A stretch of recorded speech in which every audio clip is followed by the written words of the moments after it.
Ambassador McFaul was talking about two critical questions. One is how this might be playing inside Russia. The other is how it might be playing within the Russian military.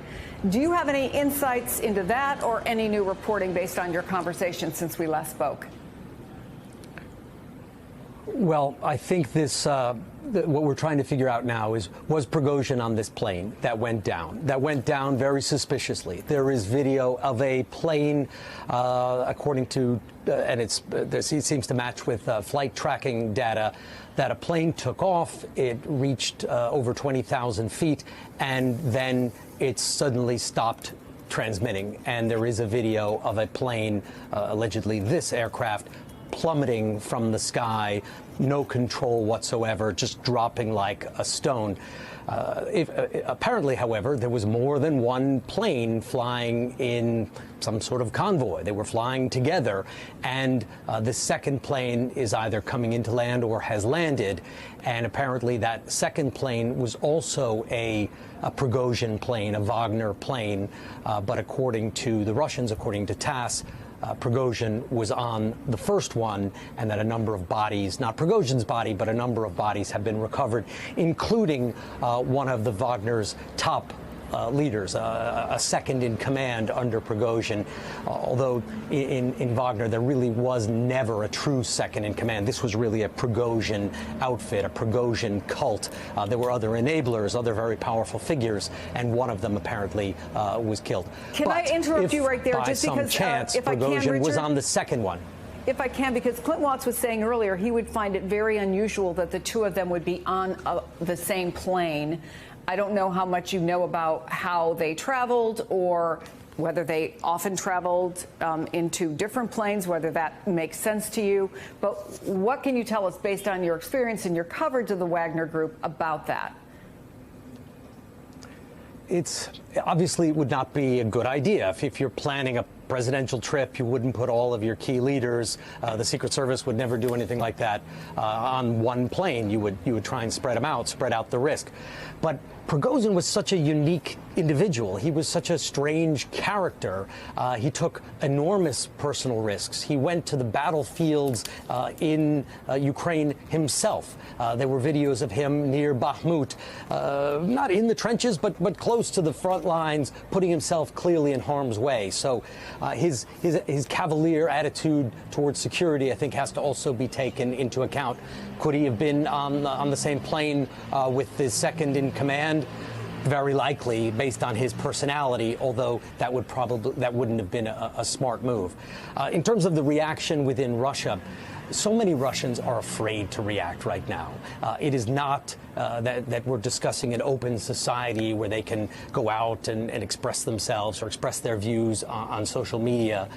People are afraid. There's a national state of emergency. There's draft call-ups that have been underway, and people are trying to dodge the draft. I think it certainly shows disorder. And Vladimir Putin is trying to show order. He's trying to show any other potential, if in fact that this is what happened, that Vladimir Putin or the Kremlin elite ordered this shoot down, or what seems to be a shoot down. It seems likely it would be an attempt to show strength, that you can't cross the leader and get away with it. Because Vladimir Putin's one job in Russia is to maintain authority for himself and maintain power for those around him who keep him in power and hold his money. And after Prigozhin rose up and challenged his authority, embarrassed Vladimir Putin, suggested that the powerful leader of Russia that Putin likes to project, Putin was very determined and has been very determined to show himself in control. If you've noticed how Putin has been behaving over the last several months, he's been more active than ever. He's going out onto the streets. He's meeting crowds.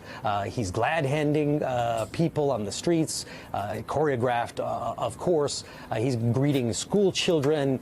He was giving away presents to school children and bouquets of flowers. The kind of campaigning that politicians often do, but that Vladimir Putin hadn't done in years. He'd been isolated in COVID.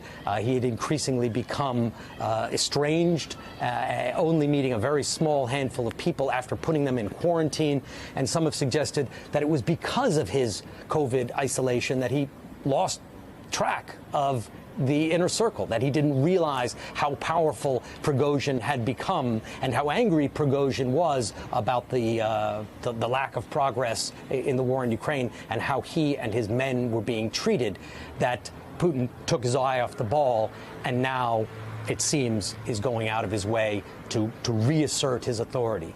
But if you have to reassert your authority, it shows that your authority has certainly been questioned. Within the military, I think the overwhelming reaction will be good. This is a guy who embarrassed Russia, embarrassed the military. He took unprofessional fighters, made them into soldiers in rapid time, turned himself into something of a commando general, and showed them up. He brought success on the battlefield of Bakhmut, success from the Russian perspective, when the Russian military was failing time after time. So when someone embarrasses you that badly and they're your rival, I can only imagine that there is some satisfaction when they go down.